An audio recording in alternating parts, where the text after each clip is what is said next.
বাংলাদেশে রাজনৈতিক অস্থিরতার মধ্যে সুন্দরবন লাগা উত্তর ২৪ পরগনার হেমনগর কোস্টাল থানার শামশেরনগর থেকে ২ বাংলাদেশি ও ২ ভারতীয় দালাল গ্রেপ্তার।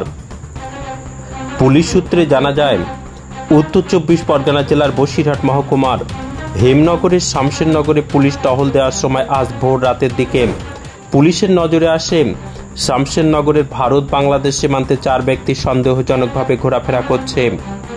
পুলিশ তখন তাদের আটক করে থানায় নিয়ে এসে জেরা করে এবং জেরায় তারা জানতে পারে এই ৪ জনের মধ্যে ২ জন বাংলাদেশি, একজনের নাম কাশেম সর্দার, অন্যজনের নাম সাবিনা খাতুন।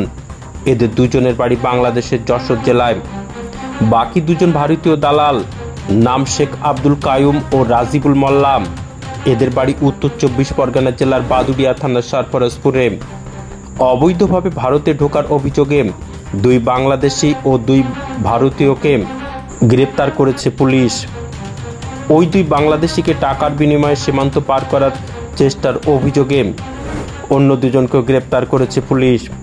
ধৃত ৪ জনকে আজ বসিরহাট মহকুমা আদালতে তোলা হয়েছে।